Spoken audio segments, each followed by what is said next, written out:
ನಮಸ್ಕಾರ ಅಣ್ಣ, ಹೇಳಣ್ಣ. ಊಟ ಊಟ ಆಯ್ತಣ್ಣ, ನಿಮ್ದು? ಆಯ್ತಪ್ಪ. ಏನ್ ಸಮಾಚಾರ?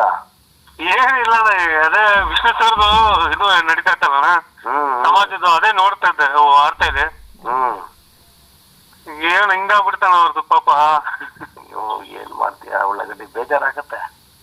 ಅಂದ್ರೆ ಬೆಂಗಳೂರಲ್ಲಿ ಅದು ಸ್ವಲ್ಪ ಉಳಿಸ್ಕೊಳಕ್ಕೆ ಅವ್ರ ಜಾಗ ಕೊಟ್ಟಿದ್ರೆ ಎಷ್ಟೋ ಒಳ್ಳೇದಾಗ್ತಿತ್ತಣ್ಣ. ಈಗ ಪಾಪ ಅಭಿಮಾನಿಗಳಿಗೆ ಈಗ ಪುಣ್ಯತಿಥಿ ಆಗ್ಲಿ, ಆಮೇಲೆ ಹುಟ್ಟುಹಬ್ಬ ಆಗ್ಲಿ, ಎಲ್ಲೆಂತ ಬಂದು ಆಚರಿಸ್ತಾರೆ.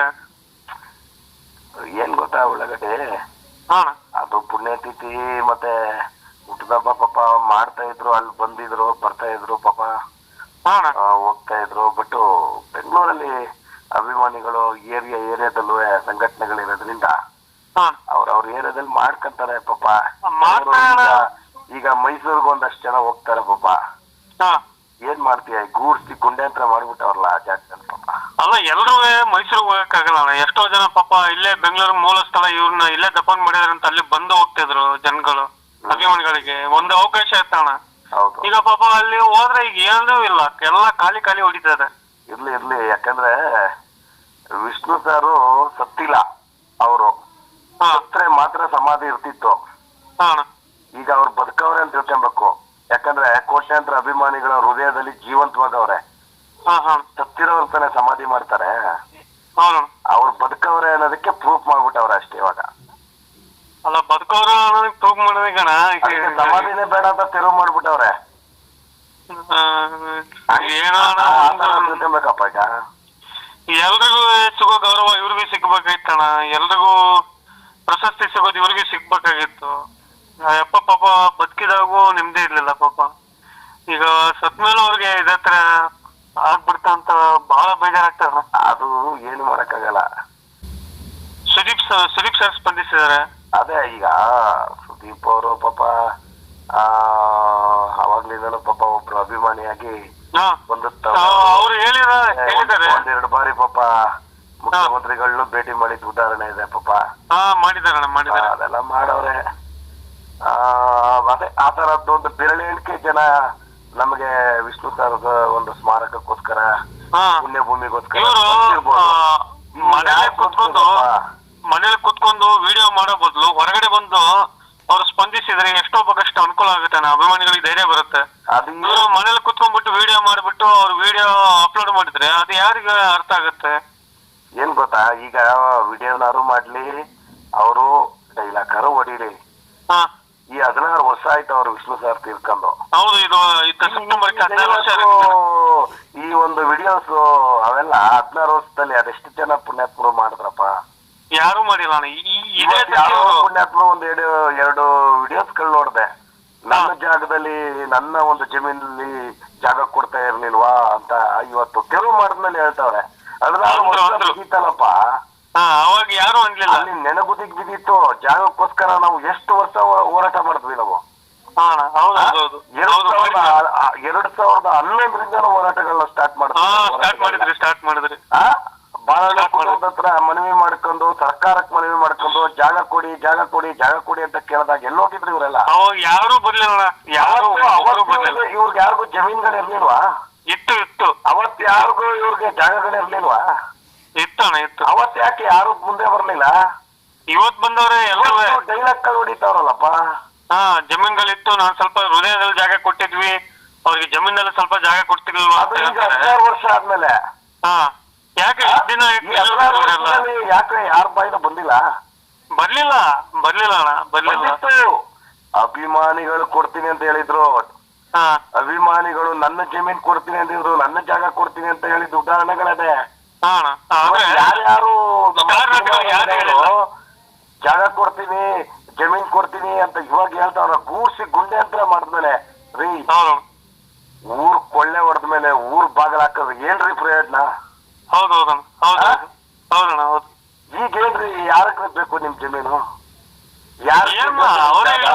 ಈ ಜಮೀನ್ ತಗೊಂಡ್ ಏನ್ ಮಾಡ್ತಾರೆ? ಅಯ್ಯೋ ಹೋಗಿ, ಅವರೇ ಹೋದ್ಮೇಲೆ ಈ ಜಮೀನ್ ತಗೊಂಡ್ ಏನಣ್ಣ ಮಾಡ್ತಾರೆ? ಗೂಡ್ಸಿ ಗುಂಡೆ ಹತ್ರ ಮಾಡ್ಬಿಟ್ಟವ್ರಲ್ಲ ಅಲ್ಲಿ.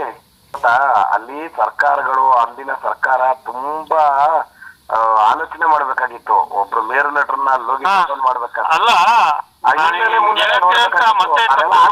ಅದು ಹಿಸ್ಟ್ರಿ ಅದೆಲ್ಲ ಕತೆ. ಇನ್ನೊಂದು ವಿಷಯ ಹೇಳ್ತಾನ, ಕೇಳಿ ಕೇಳಿ ಒಂದ್ ನಿಮಿಷ.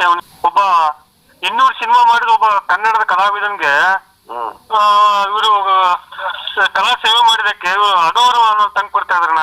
ಏನ್ ಇದು ಒಂದು ಅರ್ಥ ಆಗ್ತಿಲ್ಲ. ಈಗ ಏನು ಮಾಡಕ್ಕಾಗಲ್ಲ ಹಣ ಮುಗಿತು ಬಿಡಿಯೋಣ. ಇನ್ನೂ ಅದು ಜಾಗ ಏನಿದ್ರು ನೆನಪು ಮಾತ್ರ. ಇಲ್ಲಿ ವಿಷ್ಣು ಸರ್ ರೋಡ್ ಇತ್ತು ಅನ್ನೋಷ್ಟೇ ಹೆಸರು ಉಳಿದಿದೆ.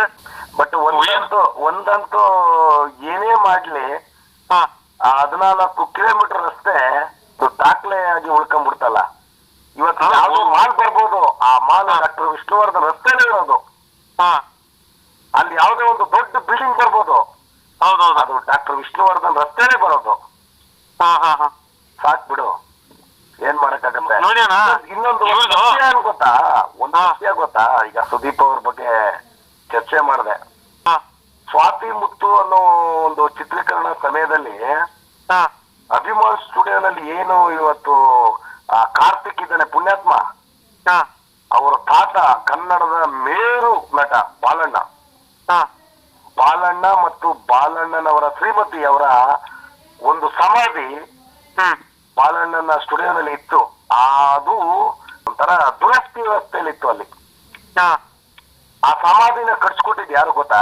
ಸುದೀಪ್ ಅವರು. ಹೌದೌದು, ಆ ಸುದೀಪ್ ಅವರು ಕಟ್ಸಿದಂತ ಸಮಾಧಿನೇ ಇವತ್ತು ಅವರ ಮೊಮ್ಮಗ, ಏನ್ ಬಾಲಣ್ಣನ ಮೊಮ್ಮಗ ಇದ್ದಾರೆ ಕಾರ್ತಿಕ್ ಅನ್ನೋ ವ್ಯಕ್ತಿ, ಸ್ವಂತ ಅಜ್ಜಿ ಅಂದ್ರೆ ಬಾಲಣ್ಣ ಅಜ್ಜ ತಾತ ಅಜ್ಜಿ ಸಮಾಧಿನೇ ಹೊಡೆದಾಕ್ಬಿಟ್ಟ ಪುಣ್ಯಾತ್ಮ. ವಿಷ್ಣುವರ್ಧನ ಯಾವ ಲೆಕ್ಕನೇ ಅವನ್ಗೆ ಪುಣ್ಯಾತ್ಮ, ಅವನ್ಗೆ ಯಾವ ಲೆಕ್ಕ ಇಲ್ಲ. ಅವನ್ಗೆ ಸಿಗ್ಬೇಕಾದ ಗೌರವ ಯಾವ ಟೈಮಲ್ಲಿ ಸಿಗ್ಬೇಕಾಗಿತ್ತು ಅದು ನಮ್ಗೆ ಸಿಗ್ಲಿಲ್ಲ. ಅದು ಒಂದು ದುರಂತ. ಹೌದೌದು, ಹೋಗ್ಲಿ, ನಾವು 2 ಎಕರೆ ಸರ್ಕಾರ ಘೋಷಣೆ ಮಾಡಿ ಜಾಗಕ್ಕೆ ಬರೀ 10 ಗುಂಟೆ ಜಮೀನ್ ಕೇಳಿದ್ದಪ್ಪ ಅವ್ರಿಗೆ. 10 ಗುಂಟೆ ಬಿಡಿಯೋಣ, 10 ಗುಂಟೆ ನೆಲಸಮ ಮಾಡ್ಬಿಟ್ರು ಅವರು. 2 ಗುಂಟೆ ದೇವ್ರು ಒಳ್ಳೇದ್ ಮಾಡ್ಲಿ. ಅಲ್ಲಿ ಅಲ್ಲಣ್ಣ, ಈ 10 ಗುಂಟೆ ಬೇಡಣ್ಣ, ಈಗ ಇರೋ 2 ಗುಂಟೆನು ಅಷ್ಟೇ ಇದ್ದಿದ್ರೆ ಕೊಟ್ಟಿದ್ರು, ಉಳಿತಾಯ ಕೊಟ್ಟಿದ್ರು ಚೆನ್ನಾಗಿರ್ತೈತಲ್ಲ.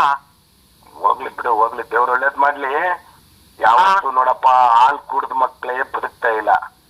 ನಾನು ವಿಷ ಕುಡಿಯಕ್ ಹೋಗವನೆ, ನೋಡೋಣ ಅದೆಷ್ಟು ದಿನ. ಇದ್ರೆ ಕೈವಾಡಗಳಿದೆ.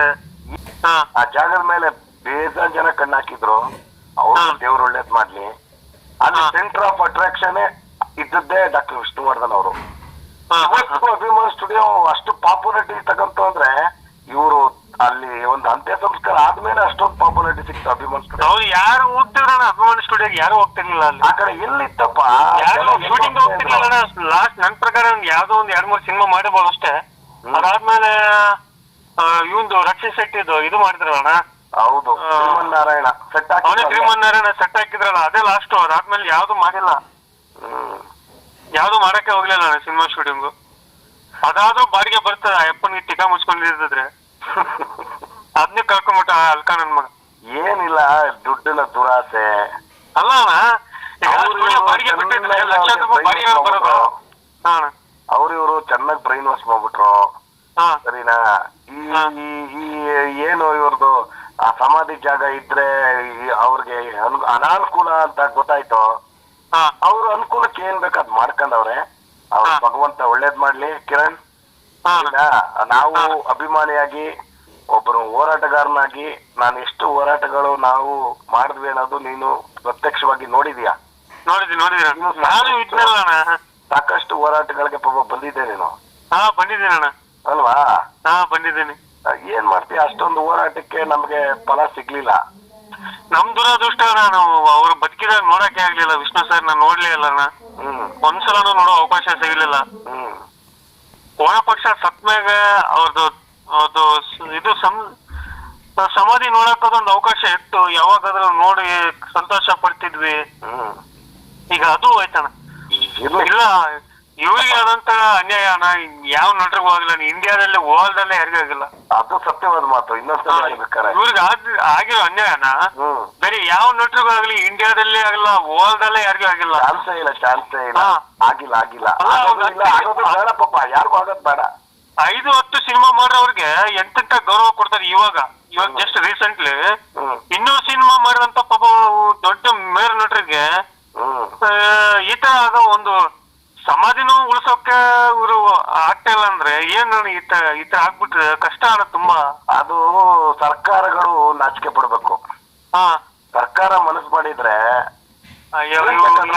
ಮಕ್ಕಳು ಸರ್ಕಾರ ನಮಗೆ ನೋಡಪ್ಪ ಅವಾಗ್ಲಿಂದಾನು ಅಷ್ಟೇ ಈ ವಿಷ್ಣು ಸರ್ ವಿಚಾರದಲ್ಲಿ ನಾವು ನೋಡ್ಕೊ ಬಂದಿದೀವಲ್ಲ, ಚಿತ್ರರಂಗದಿಂದಲೂ ನಮ್ಗೆ ಬೆಂಬಲ ಸರಿಯಾಗಿ ಸಿಗ್ಲಿಲ್ಲ. ಮತ್ತೆ ಸರ್ಕಾರಗಳಿಂದಲೂ ಸಿನಿಮಾಗಳು ಓಡ್ತಿರ್ಬೇಕಾದ್ರೆ ರೀಲ್ ಗಳಿಸ್ಬಿಟ್ಟಿದ್ದಾರೆ. ಅಲ್ಲ ಪೊಲೀಸ್ ಪ್ರೊಟೆಕ್ಷನ್ ತಗೊಂಡು ಸಿನಿಮಾಗಳು ರಿಲೀಸ್ ಮಾಡಿದ್ರು ಏಕೈಕ ನಟ ಇಂಡಿಯಾದಲ್ಲಿ ಅಂದ್ರೆ ಅದು ವಿಷ್ಣು ಸರ್ ಒಬ್ರೇ. ಯಾವ ನಟರನ್ನು ಯಾವ ನಟನು ಕೂಡ ಪೊಲೀಸ್ ಪ್ರೊಟೆಕ್ಷನ್ ತಗೊಂಡು ಸಿನಿಮಾ ರಿಲೀಸ್ ಮಾಡಿದ ಹಿಸ್ಟ್ರಿನೇ ಇಲ್ಲ ಅಣ್ಣ. ಆದ್ರೆ ಏನ್ ಗೊತ್ತಾ ಕಿರಣ್, ಇವತ್ತು ವಿಷ್ಣು ಸರ್ ಇನ್ನು ಜೀವಂತವಾಗವ್ರೆ. ಅವ್ರ ಸಮಾಧಿ ಬೇಡ ಅಂತ ಅಲ್ಲಿ ಅಭಿಮಾನ್ ಸ್ಟುಡಿಯೋನಲ್ಲಿ ಅಲ್ಲಿ ಅವ್ರ ಸಮಾಧಿ ಕಿತ್ತಾಕ್ಬಿಟ್ಟವ್ರೆ. ಅದು ಅಂದ್ರೆ ಇವತ್ತು ಅವ್ರು ಜೀವಂತವಾಗವ್ರೆ ಅಂತ ಅವ್ರು ಪ್ರೂವ್ ಮಾಡವ್ರೆ. ಇವ್ರು ಒಳ್ಳೇದ್ ಮಾಡ್ಲಿ ಅವ್ರಿಗೆ. ಅಣ್ಣ ತೆಗೆದಾಕ್ಲಿ ಪರವಾಗಿಲ್ಲ, ಇನ್ನೂ ಅಭಿಮಾನಿಗಳಿಗೆ ಅಲ್ಲಿ ಹೋಗಕ್ ಅವಕಾಶನೇ ಇಲ್ವಲ್ಲ. ಹುಟ್ಟಲ್ಲಿಗೆ ಏನಕ್ಕೋಸ್ಕರ ಹೋಗ್ತಾ ಇದ್ರು? ಆ ರೋಡ್ಗಳಿಗೆ ಹೋಗಕ್ ಮನ್ಸಾಗಲ್ಲ ಇನ್ನು ನಮ್ಗೆ. ಯಾರು ಹೋಗ್ತಾರಣ್ಣ ಹೇಳಿ? ಆ ರೋಡ್ ಹೋದ್ರೆ ನಮ್ಗೆ ಅದೇ ಕಾಡ್ತದಲ್ಲಪ್ಪ ಅಲ್ಲಿ. ಅದೇ ಕಾಡ್ತದೆ ಅಲ್ವಾ? ಏನ್ ಮಾಡ್ತೀಯ?